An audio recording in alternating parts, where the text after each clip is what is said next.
Shalom semuanya. Shalom. Apa kabarnya? Luar biasa. Oh, kalau udah luar biasa berarti selesai lebih dahsyat lagi. Katakan amin. Amin. Nah, ayo mari pensiunin handphone, siapin Alkitab, jangan ada yang ke WC. Kecuali udah keluar, itu kasih karunia sendiri. Katakan amin. Ya. Nah, mari anak-anak muda, sering nggak kalian dengar istilah begini? Badan-badan gua, mulut-mulut gua, duit-duit gua. Pernah dengar? Atau termasuk kita yang ngomong seperti itu? Nangkep ya? Nah, mari dengar, saya cuma mau kasih tahu gini. Sering kali kita nasehatin ya yang ngerokok, dia bilang gini, ya duit-duit gua, mulut-mulut gua, paru-paru gua, kenapa sih yang repot? Nah, mari dengar baik-baik. Orang yang berkata seperti itu, mostly, mari perhatikan yang baik-baik. Kebanyakan mereka berpikir hidup mereka selesai di mereka. Nah, hari ini kakak mau jelasin gini, tahu nggak? Apapun yang kita kerjakan itu buntutnya panjang. Katakan amin. Kita pikir selesai di kita. Makanya begini, ya gue mau pacaran kek, gue mau nonton ini kek, gue mau setel film ini kek, apa kek, suka-suka gue. Kenapa? Karena kita pikir selesainya di kita. Nah, sebelum sampai ke sana, di Alkitab ada beberapa tokoh. Nah, contoh-contoh sebelum masuk ke sana. Hemat pangkal? Kaya. Sekarang gini, hematnya kapan, kayanya kapan? Ada waktu nggak? Ada waktu ya? Oke, boros, pangkal? Miskin. Berarti ada waktu ya? Nah, dari sini bisa ngerti nggak? Hari ini kalian lakukan A, ekornya nanti loh. Ada ekornya nanti. Contoh, saya selalu bilang gini, buat saya, minta maaf, jangan ada yang tersinggung. Kalaupun ada yang tersinggung, nanti pulang kita selesaikan. Secara alkitabiah. Ya, dengar. Buat saya, kalau belum kerja pacaran, itu konyol. Kenapa? Pacaran itu mahal loh. Siapa bilang pacaran murah? Emang lo pacaran makan mie ayam bakso terus? Hah? Oke, mie ayam bakso aja ada 2. Abang Jawa atau yang sipit? Yang sipit sama yang Jawa aja beda atau enggak? Beda. Terus minumnya, nggak mungkin lo minum kayak botol terus kan? Ngerti nggak? Lo kaliin sekali ongkos bla bla bla. Dan contoh gini, kakak mau saranin gini, kalian yang pacaran yang keren itu jangan jalan-jalan ke mall. Lu jalan-jalan, lu sekalian ke rumah sakit. Yang perempuan di sini, saya mau tanya. Nanti kalau pasti akan melahirkan dong, katakan amin. Oh, apa dia nggak mau? Dan nanti kalau mau melahirkan, pilih rumah sakit, puskesmas, puskesmas deh ya. Atau mau yang lebih murah, lu naik bajai pas gajulkan keluar. Jadi yang keren, akte lahir di mana? Di bajai. Loh, ini serius. Oke, secara cepat. Anak pertama kakak lahir tahun 2001. 2001 anak pertama kakak lahir. Sebagai bapak dan suami yang baik, ya kakak siapin rumah sakit yang terbaik. Nah, rumah sakitnya, pas dekat-dekat sini juga, di belakang Menteng. Di rumah sakit Menteng. Dan kelas 1 berapa orang? Berdua. VIP itu yang 1. Kelas 2 itu ber-4. Kelas 3 ber-4 sampai ber-6. Ada yang lebih murah, tenang, ada kabar baik. Ada yang lebih murah, Bangsal. Ini serius, tapi khusus rumah sakit pemerintah. Swasta nggak ada. Itu lebih murah lagi. Nah, bedanya gini. Suatu saat anak pertama kakak waktu udah agak gede ya, sempat sakit, masuk rumah sakit penuh. Seperti biasa, semua kelas penuh, yang kosong cuman VIP yang kosong. Ya mau nggak mau lah masuk VIP ya. Nah begitu masuk VIP, baru ngerasain nih, ternyata VIP itu beda loh. Beda banget, bukan cuma beda TV, ada sofa, no. Bedanya begini, per 1 jam itu suster masuk. Ada yang bisa dibantu? Wah. Bergantian shift, semua masuk. Bapak, Ibu, kita pamit dulu ya. Nanti yang rombongan berikutnya datang. Oh, VIP, men. Apa bedanya dengan bangsal? Saya percaya kalau gini, di bangsal, lu pencet itu bel sampai mampus, gak ada yang datang. Get it now? Oke? Di kelas 1, terus karena satu dan lain hal, akhirnya harus operasi sesar. Nah, untuk supaya kalian ada perbandingan, ya, mengenai inflasi-deflasinya, 2001 handphone paling mahal harganya 1 juta. Itu masih zamannya Nokia biru, yang layar biru. Kenapa? Kan gue empet banget tuh. Di bioskop ada yang SMS masa gitu. Belagu bener gitu ya. Itu eranya pertama kan semua dari hitam putih, itu ada yang biru gitu kan. Nah, itu harganya 1 juta. Dan yang bisa pakai itu cuma level manager. Nah, jadi ada bayangan ya, keuangannya. Nah, anak pertama kakak lahir 2001 di rumah sakit Menteng, kelas 1. 8,5 juta. 8,5 juta. Murah mahal. Karena handphone paling murah 1 juta. Jadi jangan dibandingin sama sekarang. 7 tahun kemudian anak kedua kakak lahir. Di rumah sakit yang sama, kelas yang sama, basically semua gini, dokternya juga sama. Semuanya sama. Tebak berapa? Udah, gak usah tebak deh, tebak deh. Biayanya 18,5 juta.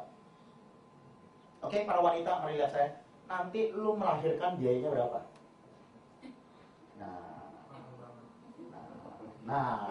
Cowok baru diem ya. Oh, lu pikir baru traktir bakso aja bisa belagu lu ya? Hah? Loh, oke, biar ada pemahaman yang lebih mudah lagi. Sahabat kakak Oktober kemarin, nah agak lebih fresh dong ya. Oktober kemarin baru melahirkan di kelas 3 rumah sakit Gading Pluit. Gading Pluit itu setahu saya levelnya di bawah mitra keluarga. Oke, Gading Pluit kelas 3 normal, bukan sesar. Ada yang berani tebak berapa? Kelas 3 loh, berapa? Berempat sampai berenam. Biayanya 23,5 juta. Puskesmas murah, tenang, puskesmas murah. Guys, dari sini kalian harus ngerti, makanya gini, kalian ngeliat gini, aduh, gonta-ganti handphone, gonta-ganti kontak lens, sepatu, gonta-ganti knalpot, jok mobil, tape. Oh, kenapa? Otaknya belum nyambung. Hemat pangkal. Guys, kita sampai sempat, nggak apa-apa lah ya, ini kan adik-adik sendiri ya. Hidup di Jakarta, hidup normal ya. Hidup normal, jadi gini, nggak terlalu sederhana, sederhana naik dikit lah ya. Sederhana naik dikit, tapi tidak mewah banget. Bisa sekolahin yang sederhana naik dikit. 1 anak, 1 keluarga, minimal pendapatan harus 10 juta. Di bawah itu, ya tetakin semua. So, bagaimana dengan studi kalian sekarang? Nangkap nggak? Hidup kalian nggak selesai di kalian. Ekornya panjang banget. Dan di luar dari itu sebabnya kita perlu Tuhan. Di sorga itu nggak ada matahari kan? Kenapa nggak ada matahari? Karena jalanannya aja dari emas. Udah kinclong, men. Udah mengkilap di sono. Lu bye-bye sama yang punya sorga. Dicuil dikit, dilemparin. Percaya, 3 keturunan cukup. Nangkep? Cuman pertanyaan saya sekarang gini, kamu sama yang punya sorga bayan atau musuhan? Istri saya tidak suka kecoa. Kebayang nggak begitu ulang tahun, gue beliin mainan kecoa yang gitu gak gitu. Kira-kira gimana? Seneng, ketawa, atau ngambek? Sekarang saya mau tanya, apa yang Tuhan gak suka?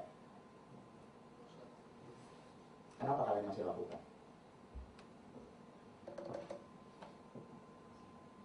Di sini, coba, yang udah gak buat dosa angkat tangan. Gak ada kan? Pendosa semua kan? Pendosa semua kan? Iya lagi. Wah, ini bubar. Oke, mari yuk buka bersama-sama Alkitab kalian. 2 Samuel 11 ayat 1. 2 Samuel 11 ayat 1. Mari saya berharap dari ilustrasi tadi kalian harus ngerti kita perlu Tuhan. Tolong kalau ibadah, ibadahlah segenap hati. Terus ketika kalian datang ke tempat ini, saya cuma mau taruh pertanyaan ini, biar pertanyaan ini terus berulang ada di kepala kalian tiap kali kalian datang beribadah. Kalian nyanyi satu album, kalian bisa doa bahasa roh. Pertanyaan saya, kalian rasain gak ada Tuhan? Kalau kalian gak rasain ada Tuhan, minta maaf, bodoh tetap bodoh, miskin tetap miskin, sakit tetap sakit. Tapi kalau kita ketemu Tuhan, ya miskin akan diberkati. Yang otaknya notas, ya diganti lah ya pakai otak versi 2013. Nah, kalau kita ketemu Tuhan nggak tergantung musik, nggak tergantung WR, nggak tergantung gedung. Ketemu Tuhan itu bicara soal kamu sama Tuhan. Amin. Ya, dia itu terus. Nah, besok kan mau ibadah juga. Ibadah itu yang dikejar Tuhannya. Ya. Nah, Alkitabnya disiapin. Sampai di sini kita akan bahas tentang Daud. Siapa itu Daud? Namanya Daud itu, kalau saya mau kata hiperbolanya adalah gitu. Daud adalah orang yang menikmati semua janji Tuhan. Semua janji Tuhan. Mari kita urutin ya. Daud lahir dari seorang bapak yang bernama Isai, punya 8 anak. Tetapi kalau kalian baca kitab Samuel dan kitab Tawarikh itu cukup beda. Di salah satu kitab ditulis gini, anak Isai cuma 7. Nanti di kitab yang lainnya lagi terus gini, anak Isai ada 8. Tahu kenapa dibilang gitu? No, bukan salah ditulis. Karena memang bapaknya nggak ngakuin anak yang terakhir. Sebenarnya satu lagi dicatat seluruhnya. Mungkin gini, yang satu versi kakak, yang satu versi pengakuan dari bapaknya. Isai sendiri tidak mengakui Daud sebagai anaknya. Dari situ kita harus tahu gini, Daud itu nggak dipandang, bahkan oleh orang tuanya sendiri nggak dianggap. Seberapa banyak di antara kita hidup nyanyi ya di gereja ya, lebih dari pemenang. Prakteknya, lu di sekolah, di kampus, menang nggak? Kalau menang kan ketua kelas, ketua OSIS, ketua senat. Ngerti maksud saya? Menang itu berarti gini, ya aku menang. Atau banyakan kalah. Udah tahu harus mengampuni, lu hajar juga. Udah tahu lu harus beri yang terbaik, lu kasih yang sampah. Nangkep maksudnya? Udah tahu harus kudus, kita buat dosa. Jadi lebih dari pemenang itu cuman di mulut doang. Tapi kita nggak pernah ngalamin. Naik motor, keserempet, ayo keluar ayat, keluar tanduk. Nangkep ya? Lebih suka di fitnah atau dipuji? Lebih suka mengalami ketidakadilan atau malah butuhnya dihargai? Begitu nggak dihargai dikit ngambek, nggak mau datang, pindah gereja, pindah pelayanan, bla bla bla bla. Nah, kenapa sih? Kenapa bisa begitu? Oke, balik lagi. Daud juga ngalamin. Waktu Samuel mau datang, Samuel bilang ini, Isai salah satu anak lo akan diurapi jadi raja. Yang dipersiapkan Isai cuma 7. Daud malah disuruh, lu kembali kambing domba. Dan mati gini, yang paling jelek, ini juri datang nih, ya gua umpetin lah. Ngapain bikin malu? Bikin malu marga gua aja lo. Gak usah. Tetapi yang luar biasanya justru Tuhan pilih Daud. Daud terkenalnya apa? Gembala. Apa lagi? Pemuji. Sebenarnya di zaman Daud belum penyembahan. Penyembahan itu ada di zamannya waktu Tuhan Yesus ngobrol dengan wanita Samaria. Akan datang penyembah yang menyembah dalam roh dan kebenaran. Karena Daud itu pemuji, bukan worshipper. Dia itu seorang pemuji. Nah, balik lagi, Daud dalam keadaan apapun dia memuji Tuhan. Bete, sebel, sedih, lagi terhina, dia muji Tuhan. Pelampiasannya dia muji Tuhan. Itulah sebabnya ketika Samuel mau menuangkan minyak itu, Tuhan bilang ini, no.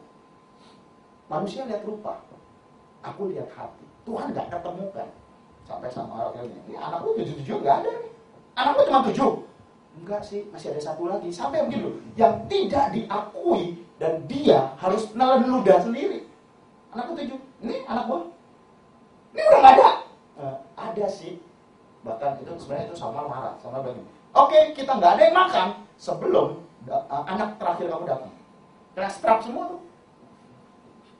Begitu Daud datang dari jauh, Tuhan udah begini, urapi. Inilah orang yang aku berikan kamu. Jadi para rasul bahkan bilang gini, Daud, Tuhan berkenan kepada Daud karena Daud melakukan kehendak Tuhan pada zamannya. Sekarang kalian tahu nggak kehendak Tuhan atas kalian? Kehendak Tuhan atas kakak beda dengan kalian. Sekarang kalian tahu nggak? Apakah kehendak Tuhan untuk kalian sekedar jadi cowok keren, cewek cakep? Apakah kehendak Tuhan cuma sekedar lu punya handphone bagus? Halo? Apa kehendak Tuhan atas hidup kalian? Apakah kehendak Tuhan cuma sekedar kalian masuk surga? Ini kalau kayak gitu ya, Tuhan Yesus gak usah capek-capek mati di kayu salib. Tinggal pindah-pindah kok. No.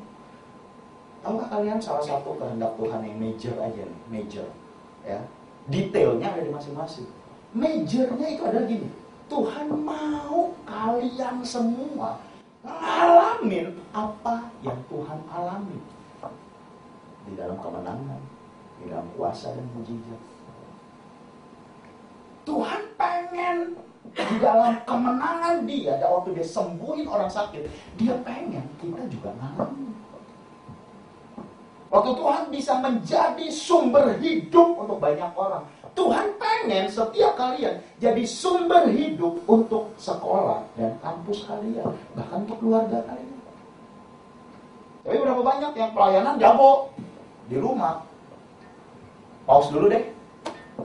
Atau jangan diceritain deh. Ini fakta. Ya, dengar Tuhan. Bapak nih dapat duit. Duit itu buat siapa? Kerja nih, mau jadi manajer, mau jadi abang beca, mau jadi kondektur. Duitnya buat siapa? Keluarganya. Ngerti nggak? Semua yang Tuhan punya, Tuhan mau kalian rasain. Tetapi yang di otak kita cuma sorga. That's it. No, guys. Banyak banget. Berani nggak kalian mulai berpikir tentang mujizat? Tanpa mujizat, penginjilan selesai. Lo mau nginjil pakai apa? Lo mau datengin orang, pernah dengar Yesus? Kamu tahu, Yesus itu Tuhan orang Kristen. Selesai. Tapi ketika kamu ada kuasa, yang narkoba, sini, lo ikut sama gue. Berapa saat? Beres. Homo, lesbi, nangkep gak? Yang blow on, idiot, tiba-tiba bisa berubah. Kita butuh kuasa yang sampai ke sana. Nah sekarang masalahnya gini, jangan ngomong kuasa dulu kalau kita sendiri belum pernah ngerasain Tuhan. Di KPA ada disebut gini, kunci penuaian adalah doa, dan sehari kalian doa berapa lama? Sehari baca Alkitab berapa lama? Buat saya sih simpel. Yohanes 1 ayat 1. Pada mulanya adalah firman bersama-sama dengan Allah. Firman itu adalah lu nggak baca firman aja, lu udah belagu banget lu. Dengan kata lain, every day lu bilang begini, Tuhan, lu di surga aja, gua nggak perlu lu. Gua bisa sendiri. Iya dong. Kan firman itu Allah. So, nggak heran berapa banyak kesalahan, berapa banyak kekonyolan yang kita buat. Itu fakta yang simpel. Jangan ngomong pikul salib dulu deh. Baca Alkitab aja nggak bisa. Nah enggak. Ya, kalau tersinggung ya puji Tuhan, bertobat aja. Ya. Nah, balik lagi. Daud, siapa ini Daud? Dari angkatan waktu dia remaja, ya, para teologinya sepakat waktu dia umur 12 tahun. Nah, perhatikan. Aderai itu 1,85 kalau nggak salah. 85, 89. Yang lebih besar dari Ray, Arnold Schwarzenegger, 2 meter, lebih dikit. Yang lebih gede lagi ada Shaquille O'Neal. Sepatunya aja, nah itu yang saya lupa, 46 atau 48. Lu pakai sepatu nomor berapa lu? Gua 41. Dia itu, wah, keinjak lumayan ya. Tapi Shaquille O'Neal itu 2, kayaknya di bawah 2,5. Goliath 3 meter, 3 meter segini nih. Saya 1,7. Oh, apa ini 2,5 nih, 2,5. Goliath itu gede banget. Kok kebayang ya kalau zamannya Goliath hidup, lomba binaragawan, wah putus selesai semua ya.